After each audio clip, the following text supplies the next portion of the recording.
Berkata sebahagian hukama, ada 3 sesuatu yang dicintai Allah, dan Allah lebih cinta kalau yang 3 sesuatu ini dilakukan oleh 3 macam manusia. Nah sebaliknya, Allah membenci murka kepada 3 hal, dan Allah sangat murka kalau 3 perkara ini dilakukan oleh 3 kelompok manusia.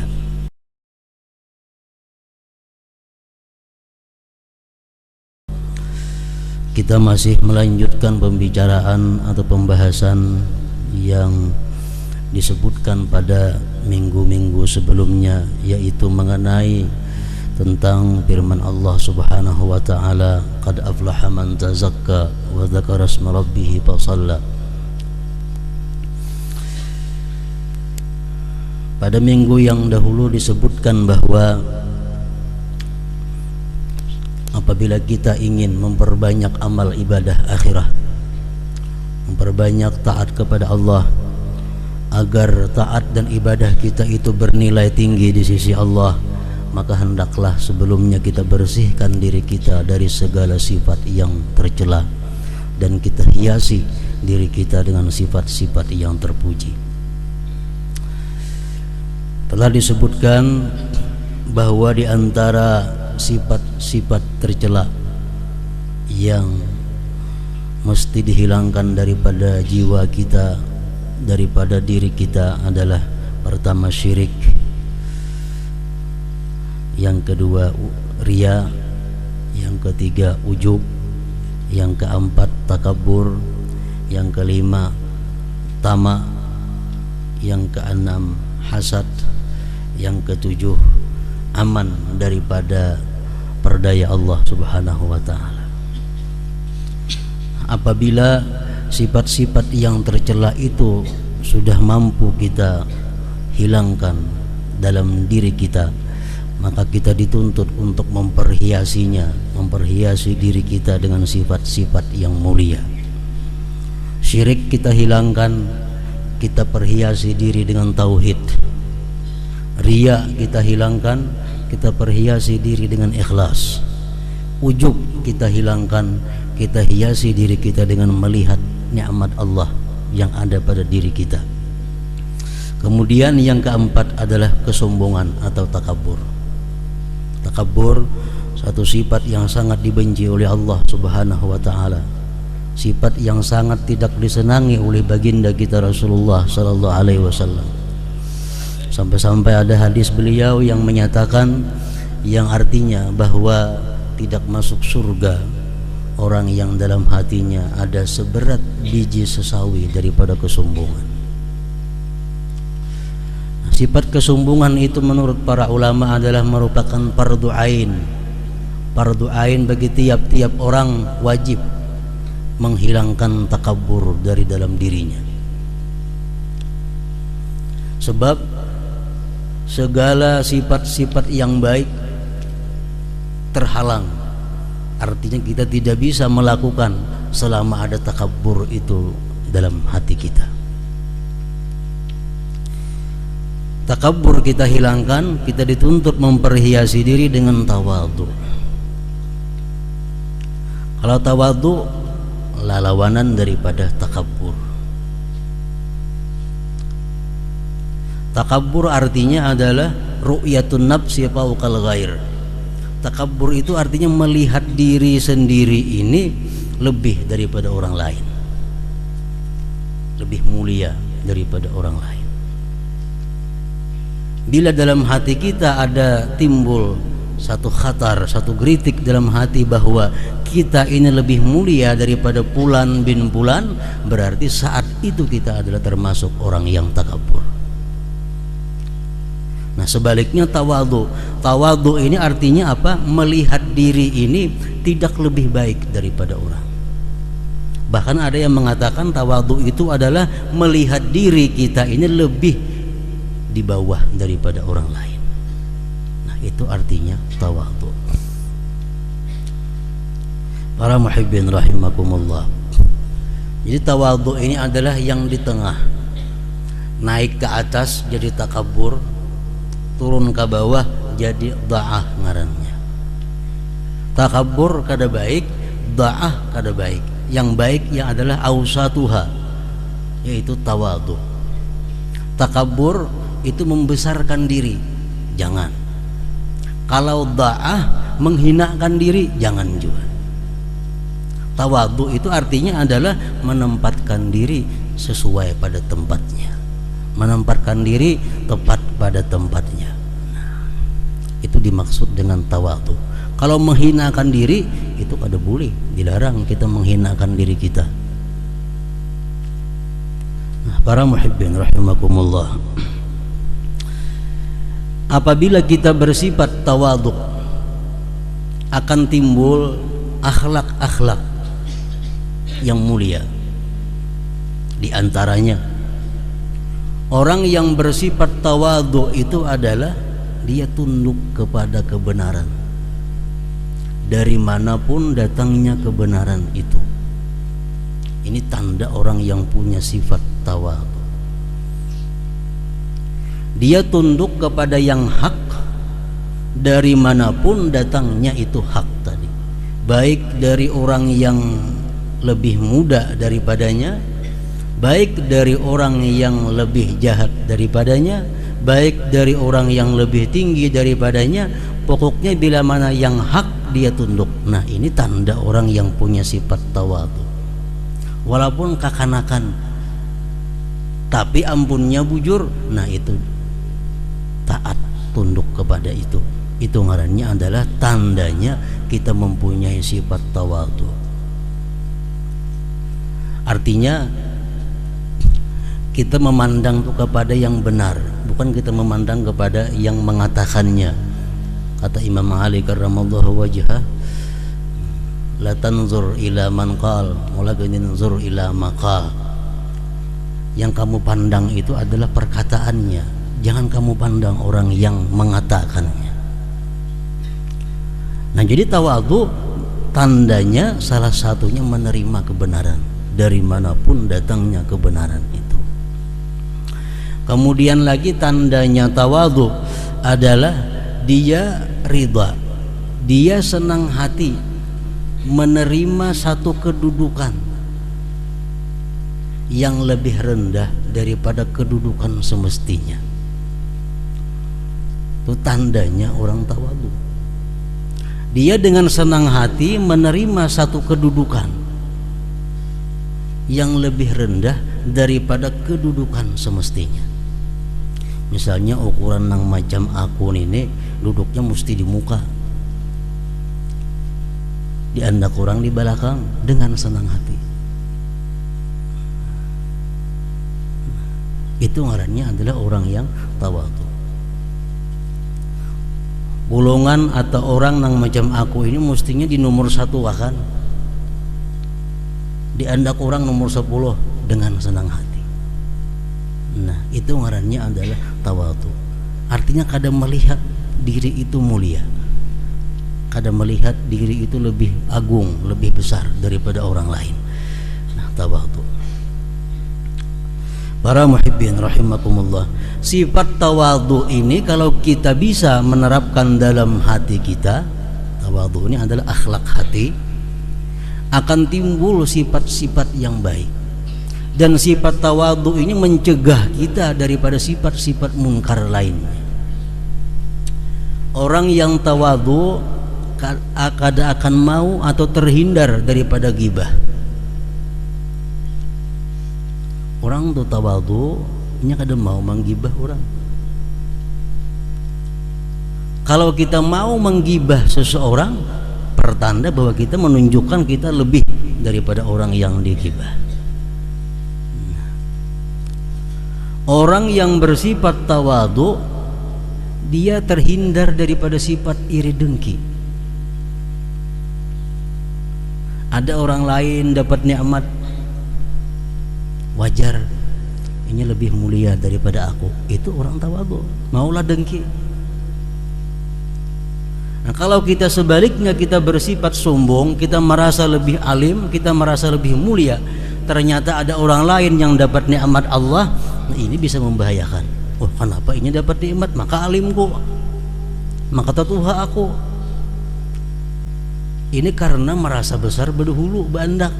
Nah, jakanya andaknya berdahulu tawadhu, kada akan ada iri dengki. Banyak sifat-sifat kebaikan yang didapat kalau kita mampu menerapkan tawadhu. Rasulullah sallallahu alaihi wasallam bersabda, "Wa man tawadha'a lillah rafa'ahu Allah." Barang siapa bersifat tawadhu karena Allah, dia akan ditinggikan oleh Allah. Dia akan dimuliakan oleh Allah, baik di dunia maupun di akhirat. Tapi asal dia tawadhu itu lillah. Wa man tawadha'a lillah, siapa-siapa yang tawadhu karena Allah. Kalau orang hormat kepada pimpinan, tunduk kepada pimpinan, tapi kada karena Allah, ini menjilat ngarannya. Itu kada termasuk tawadhu. Kalau pimpinan batis diciumnya dari persaking hormatnya lawan pimpinan nih, tapi dia bukan karena Allah, itu tamalluk ngarannya, menjilat. Itu ada nilainya di sisi Allah. Yang bernilai itu orang yang tawadhu lillah, karena Allah. Rasulullah lagi mengatakan, tuba lil mutawadhi'in fid dunya hum ashabul manabir yaumal qiyamah. Beruntung orang-orang yang tawadhu di dalam dunia, dia akan punya mimbar nanti di akhirat. Artinya apa? Di akhirat dia punya kedudukan yang tinggi. Fatawadhu yarhamkumullah, maka tawadhu'lah kamu, Allah kasih sayang kepada kalian. Para muhibbin rahimakumullah. Berkata sebahagian hukama, ada 3 sesuatu yang dicintai Allah, dan Allah lebih cinta kalau yang 3 sesuatu ini dilakukan oleh 3 macam manusia. Allah cinta kepada tawadhu,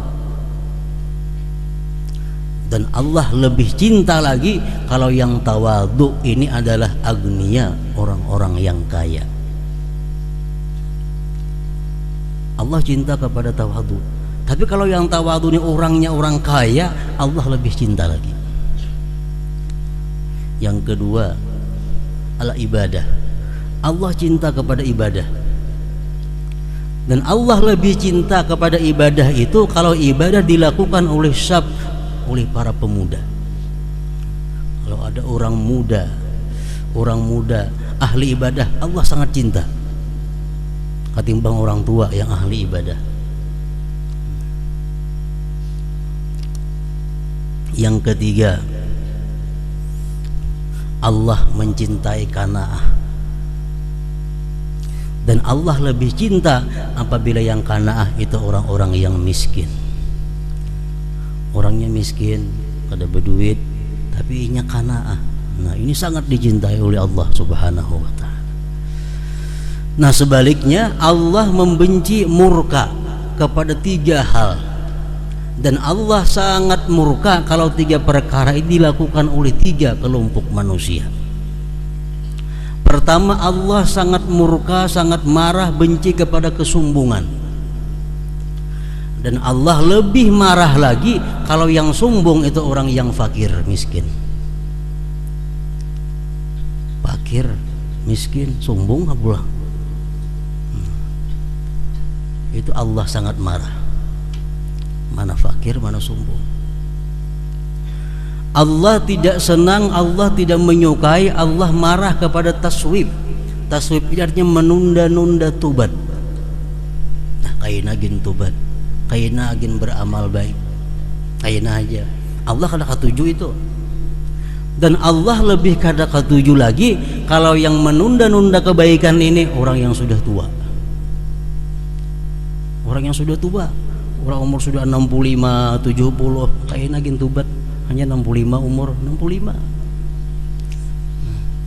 Allah sangat marah menunda-nunda tobat, apalagi yang menunda tobat ini adalah orang yang tua. Yang ketiga, Allah sangat marah kepada kezaliman. Allah marah kepada ketidakadilan, dan Allah sangat marah apabila yang tidak adil itu. Allah sangat marah bila yang zalim itu adalah para penguasa, para pejabat-pejabat ini. Para muhibbin rahimakumullah. Jadi tawadhu termasuk yang dicintai Allah, dan Allah sangat cinta kalau yang tawadhu itu orang yang punya harta, orang yang kaya. Para muhibbin rahimakumullah, tawadhu sifat yang wajib kita miliki, sifat yang wajib kita dapatkan agar bisa menghiasi hati kita. Nah, kemudian yang kelima, tamak. Tamak adalah sifat yang tercela, yang wajib kita hilangkan. Karena tamak ini kalau kita biarkan berbahaya. Bahayanya apa? Bisa mengambil pun orang, bisa korupsi, bisa sogok menyogok, bisa merampok karena tamak. Nah, jadi tamak sifat yang wajib kita hilangkan. Hilang tamak gantinya apa? Dipakaiani, dihiasi dengan qanaah. Qanaah itu apa artinya? Bahasa kita hanya merasa cukup dengan yang telah diberikan Allah. Dapat rezeki hari ini 10.000 cukup. Dapat rezeki hari ini 30.000 cukup juga.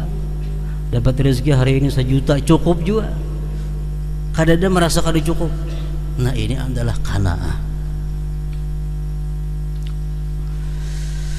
Rasulullah sallallahu alaihi wasallam bersabda, "Tuba liman hudiya lil Islam wa kana 'aishuhu kafafa wa kana abih."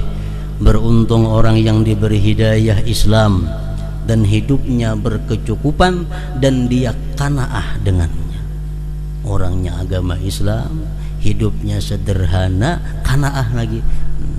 Ini adalah orang yang beruntung. Rasulullah sallallahu alaihi wasallam bersabda, "Ala ayyuhan nas ajmilu fit talab fa innahu laysa li 'abdin illa ma kutiba lah wa la yadhhab 'abdun min ad-dunya hatta ya'tiyahu ma kutiba lahu min ad-dunya wa hiya raghimah." Artinya, wahai manusia, kata Rasulullah, ajmilu fit talab, elok-eloklah dalam mencari rezeki, bagus-bagus mencari rezeki. Maksudnya bagus-bagus mencari rezeki ini apa? Mencari rezeki tahu aturan, mencari rezeki tahu waktu. Itu dimaksud dengan baik-baik mencari rezeki. Orang nang kada tahu waktu mencari rezeki itu orang nang kada elok menuntut rezeki. Orang yang mencari rezeki halal haram termasuk orang yang tidak elok dalam mencari rezeki. Ajmilu fit talab, bagus-bagus menuntut rezeki itu. Maka bahwasanya tidak ada bagi seseorang hamba melainkan yang sudah ditetapkan baginya, dan tidak mati seseorang, tidak meninggal dunia seseorang kecuali telah datang kepadanya rezeki yang sudah ditentukan baginya. Selama masih ada rezeki kita kada akan mati. Bila kita habis rezeki, mati. Jadi artinya, ujar Rasulullah, mencari rezeki itu disadangi. Artinya ada waktunya. Ini waktu yang baik beribadah, ini waktu yang menuntut ilmu, ini waktu yang berusaha, ini waktu yang tafakur, ini waktu berkumpul anak bini, ini waktu berkumpul keluarga, dibagi. Itu ilok dalam menuntut rezeki. Kenapa? Karena bagaimanapun kita cangkalnya, sungguhnya mencari rezeki, yang kita dapatkan tetap yang sudah ditentukan oleh Allah, kada bertambah. Esok kita dapat rezeki 500.000 rupiah, tumbang tumbalik kita esok tetap 500 rupiah, kada akan lebih pada itu. Nah, ajmilu fit talab. Para muhibbin rahimakumullah. Jadi qanaah ini sifat yang sangat terpuji. Kayak apa caranya supaya kita bisa qanaah? Imam Al-Ghazali mengatakan ada 5 cara supaya kita bisa meraih qanaah. Pertama, iktisad fil ma'isah warifqu fil infaq.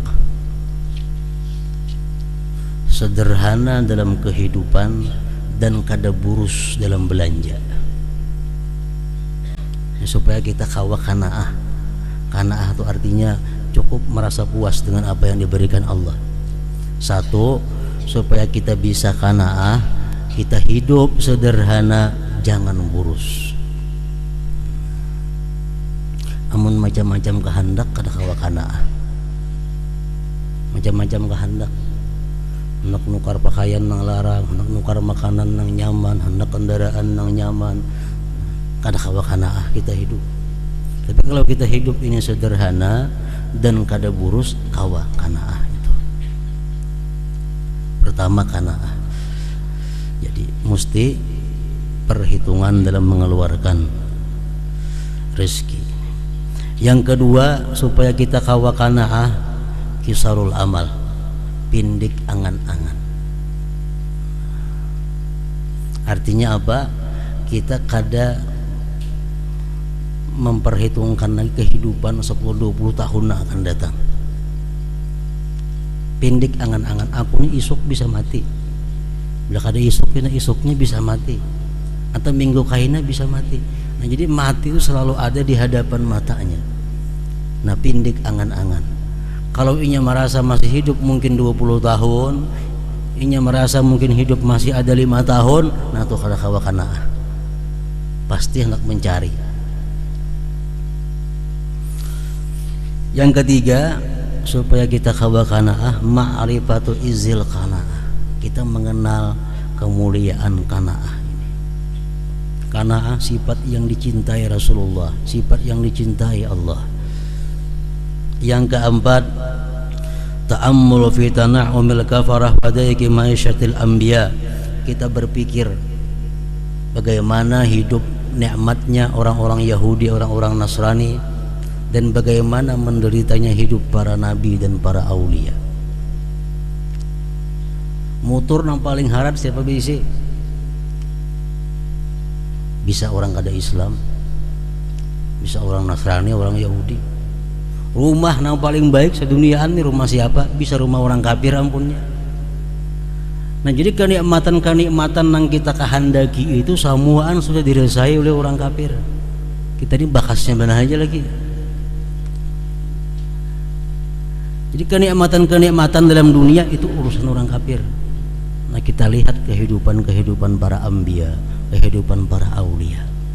Nah, ini sedikit banyaknya membantu kita untuk qanaah. Yang kelima, ma'rifatu ma fi jam'il mal minal khatar. Kita mengenali risikonya, bahayanya orang yang mengumpulkan harta itu. Kita bercari mengumpulkan harta itu ada risikonya. Orang berusaha bisa wajib kalau inya berusaha memberi nafkah anak bininya. Ini wajib. Dia berusaha bisa sunat kalau dia niatkan berusaha ini untuk membantu kaum muslimin dan muslimat, berpahala sunat. Misalnya aku berusaha ada keuntungannya untuk keperluan muslimin dan muslimat, nah berpahala usahanya. Yang keempat, yang kedua, yang ketiga ada berusaha ini mubah boleh. Dia berusaha untuk bernyaman-nyaman. Aku berusaha kau nukar baju yang baik, aku berusaha supaya kau makan yang nyaman, supaya dapat rumah yang nyaman. Berusaha itu boleh. Yang terakhir, berusaha ini haram. Apa usaha itu haram? Kalau tujuan untuk mengumpul harta. Kita tujuan berusaha apa? Untuk menumpuk harta. Tumpuk situ, tumpuk sini, nah itu kada boleh. Jadi orang-orang yang berpikir bahwa mengumpul harta itu ada bahayanya yang besar di sisi Allah, bahaya yang besar di akhirat, nah itu akan bisa menimbulkan qanaah.